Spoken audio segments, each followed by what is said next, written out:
1 bulan terakhir, masyarakat kita kembali dihadapkan pada tantangan serius di sektor pangan. Harga beberapa komoditas utama seperti beras, bawang merah, hingga minyak goreng mengalami kenaikan, masih berada di level tinggi, bahkan untuk komoditas beras melampaui harga eceran tertinggi yang ditentukan. Kondisi ini tentu saja menekan daya beli masyarakat, khususnya rumah tangga berpendapatan rendah. Lebih memprihatinkan lagi, kita dikejutkan oleh terungkapnya kasus praktek pengoplosan dan peredaran beras tidak sesuai standar mutu, di mana hasil pemeriksaan menunjukkan sebagian merek yang dipasarkan sebagai beras premium tidak memenuhi kriteria mutu dan tidak sesuai antara isi dengan yang tertulis pada kemasan. Praktek seperti ini tentu saja merugikan masyarakat, merusak kepercayaan konsumen, mengganggu stabilitas pasar, dan berpotensi menimbulkan keresahan sosial. Pemerintah bersama aparat penegak hukum telah melakukan tindakan, namun kita menyadari bahwa persoalan ini menyentuh aspek mendasar dari tata kelola pangan, mulai dari produksi, distribusi, hingga pengawasan. Di sisi lain, rata-rata harga gabah kering panen atau GKP di tingkat petani juga mengalami kenaikan hingga Rp7.000 sampai Rp7.500 per kilogram, melampaui harga pembelian pemerintah. Akibatnya, penggilingan kesulitan memproduksi beras dengan harga sesuai HET. Hal ini menandakan adanya ketidakseimbangan serius antara regulasi harga, biaya produksi, dan tata niaga pangan kita. Untuk itu, pada rapat hari ini, Komisi 4 DPR RI ingin mendapatkan penjelasan mendetail dari Saudara Menteri Pertanian, Kepala Badan Pangan Nasional, dan Direktur Utama Perumbulok mengenai permasalahan-permasalahan tersebut, serta langkah-langkah apa yang sudah diambil untuk mengatasi permasalahan tersebut. Komisi 4 DPR RI akan terus menjalankan fungsi pengawasan secara kritis dan konstruktif, memastikan bahwa seluruh kebijakan benar-benar berpihak kepada petani dan masyarakat luas sebagai konsumen.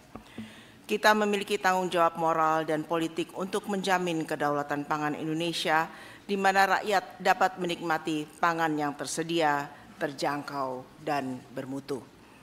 Bapak Ibu sekalian, demikianlah pengantar yang kami sampaikan. Selanjutnya kami persilahkan kepada Menteri Pertanian dilanjutkan dengan Kepala Badan Pangan Nasional dan Direktur Utama Perumbulok untuk menyampaikan penjelasan terkait hal-hal dimaksud. Kami persilahkan Bapak Menteri.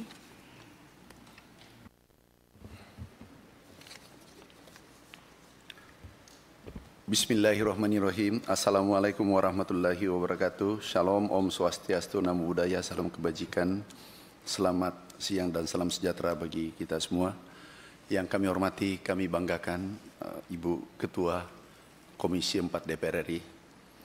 Yang kami hormati Bapak Wakil Ketua Komisi 4 DPR RI. Yang kami hormati para anggota Komisi 4 DPR RI. Yang kami hormati Wakil Menteri Pertanian. Yang kami hormati Kepala Bappenas, Badan Pangan Nasional, yang kami hormati di Direktur Utama Bulog dan seluruh direksi, yang kami hormati para pejabat eselon 1 yang hadirin sekalian yang berbahagia. Izin Bu Ketua, apa bisa kami paparkan langsung Pak Wakil Ketua, anggota Komisi 4. Izin kami sampaikan, kami memulai dari produksi yang saat ini sampai dengan September itu sesuai BPS naik 12% dengan total 28,24 juta ton. Kalau kita hitung dengan konsumsi kita itu ada surplus 4,86 juta ton. Itu di sisi produksi. Kemudian kita lihat yang bisa lebih meyakinkan dan penekanannya bahwa produksi kita naik itu juga dirilis oleh FAO. Ini FAO, ini dirilis FAO kita berada pada kenaikan produksi nomor 2 dunia setelah Brasil. Kemudian juga Kementerian Amerika juga merilis bahwa kenaikan produksi kita cukup tinggi. Kemudian kami masuk ke harga. Izin Bu Ketua, kami sampaikan harga yang terakhir juga dari Bappenas. Harga ini sudah terjadi penurunan, dan harga yang kami terima terakhir tadi pagi itu 6.000, rata-rata average seluruh Indonesia posisi Rp6.900 untuk seluruh Indonesia. Ini harga untuk gabah, di tingkat gabah. Kemudian mengenai beras oplos dan HET, betul yang disampaikan Bu Ketua bahwa harga di atas HET. Kami ingin paparkan bahwasanya apa yang terjadi selama ini. Kami buka datanya, ini ada 10.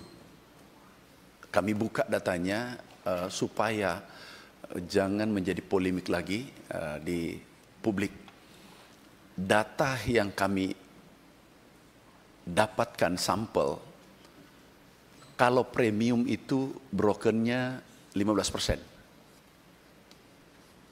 Itu 15%. Tetapi hasil pemeriksaan kita brokernya ada sampai 59%.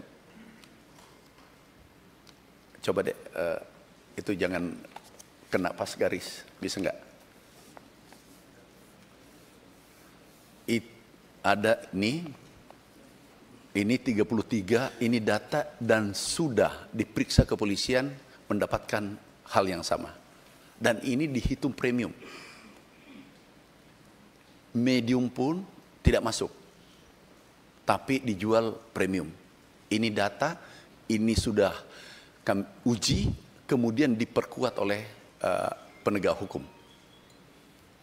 Dan juga sudah beberapa tersangka. Jadi ini yang selalu bukan persoalan mau oplos tidak oplos, mau campuran. Izin Bu Ketua, para anggota Komisi 4, ini data aslinya. Sengaja kami keluarkan hari ini. Inilah yang terjadi. Kita bayangkan, izin Bu Ketua, kalau ini dijual 1 juta atau 2 juta, itu merugikan rakyat 10 triliun. Karena ada yang mengatakan bahwa enggak, ini kecil jumlahnya. Kalau data BPS itu, kalau tidak salah 48% yang terjual dalam posisi premium, dan yang kita dapatkan seperti ini 86%, dibesarin di sum. Jadi kalau kita asumsi kecil saja, itu 2 juta dari 34 juta produksi, itu merugikan masyarakat 10 triliun. Dan ini data, ini bukan kami yang buat, ini dari lab, ada 13 lab kami gunakan.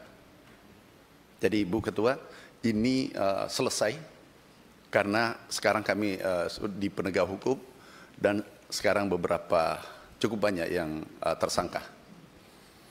Dan ini kita periksa di mana-mana, di beberapa lab, bukan 1 lab, ada 13 lab. Kami lanjut, Bu Ketua, kami ingin menyampaikan hal penting tentang tata kelola perberasan Indonesia. Mulai dari produksi aman, bahkan data tadi itu di gabah produksi, harga gabah turun, tetapi harga di konsumen naik. Ini anomali juga terjadi. Nah, kita lihat ada yang mengatakan kalau ini langkah premium, ini berbahaya. Izin Bu Ketua, itu enggak masalah. Kenapa?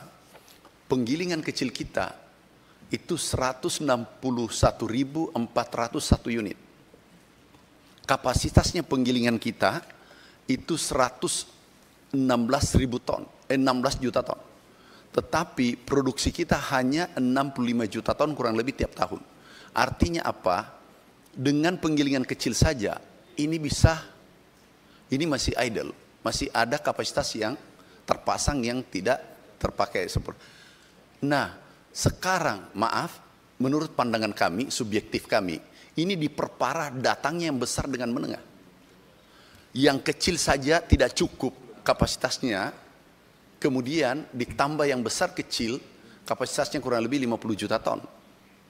Dan yang terjadi di lapangan adalah, kalau yang kecil pada saat paceklik, kalau musim panen raya itu masih aman, tapi begitu masuk rendengan paceklik, itu panennya tinggal 30% dari total, maksimal 35%. Nah, model di lapangan yang terjadi adalah, kalau yang kecil itu, yang besar datang membeli, yang kecil naik 6.700, yang besar membeli sampai 7.000. Kenapa? Karena pabriknya efisien dan dia menjual premium. Kalaupun nanti di dalamnya itu sebenarnya bukan premium. Itu adalah beras yang brokennya 30-40%. Dan itu jauh dari standar. Dan ini data aslinya yang tadi kami tunjukkan, Bu Ketua. Jadi sudah pasti kalau ini adalah konsepnya kita pasar bebas tidak intervensi, Pak, penggilingan kecil menunggu waktu habis. Dan pada saatnya nanti yang besar ini monopoli dan 161.000 katakanlah yang mempekerjakan 10 orang, berarti 1 juta orang kehilangan pekerjaan. Dan sekarang ada yang memframing bahwa banyak pabrik kecil tutup.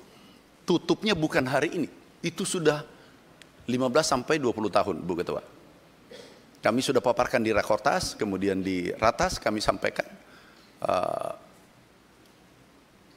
Mungkin ke depan kita bisa menata kembali. Ini persaingan kalah penggilingan kecil. Dengan kemarin ada fenomena yang menarik, dengan kurangnya beras premium di modern, harga turun di, ini bergeser dari pasar modern ke pasar tradisional. Ini ada beritanya, beberapa berita dari pasar tradisional, omsetnya naik dan penggilingan kecil bahagia. Bisa ditunjukkan? Ini bos pedagang Cipina bukan mulai turun, ini baru-baru. Ini baru, bukan yang sebelumnya, pedagang kecil, penggilingan kecil deh. Nah, ini terjadi pergeseran, pabrik kecil ini hidup, penggilingan kecil, pasar tradisional nggak bisa ditunjukkan deh. Tradisional juga hidup. Karena seperti bukan 100%, tetapi berpasangan. Penggilingan kecil masuk tradisional, penggilingan besar masuk ke premium. Dan ini yang mengangkat harga. Tetapi bukan menaikkan harga. Tetapi harga yang diterima konsumen adalah tidak sesuai dengan kualitas. Ini pedagang beras senang, tradisional, dan juga penggilingan kecil juga hidup. Nah, mungkin ini kami butuh masukan dari Komisi 4. Ini kalau berlanjut, ini akan menyulitkan kita terus-menerus sampai kapanpun. Nah, ini saat ini kita harus menyelesaikan bersama. Kami butuh arahan dari Komisi 4. Kemudian izin Ibu Ketua, anggota Komisi 4 yang kami hormati, langkah-langkah kami lakukan bersama Bulog, Bappenas, kita operasi pasar. Operasi pasar sekarang sudah mencapai kurang lebih 6.000 ton per hari, Bu Ketua. Sekarang sudah terjadi penurunan, kita lihat berita yang tadi, penurunan harga, dan insya Allah ke depan stok kita siapkan ini tertinggi. SPHP operasi pasar 1,3 juta ton yang sebelumnya tidak pernah terjadi. Nah, ini terjadi penurunan harga beras 13 provinsi sekarang. Kita akan lakukan sampai Desember rencana kita terus menerus. Karena stok kita cukup besar dan juga seperti arahan sebelumnya dari Ibu Ketua dan anggota Komisi 4 bahwasanya stok yang umurnya agak tinggi, ini yang kita habiskan. Sehingga stok di akhir tahun nanti adalah semuanya produksi dalam negeri, tidak ada beras impor, dan berasnya masih segar. Kemudian langkah berikutnya kami lakukan percepatan di lapangan. Terima kasih Bu Ketua, itu beberapa hal yang kami sampaikan tentang perberasan. Terima kasih. Assalamualaikum warahmatullahi wabarakatuh.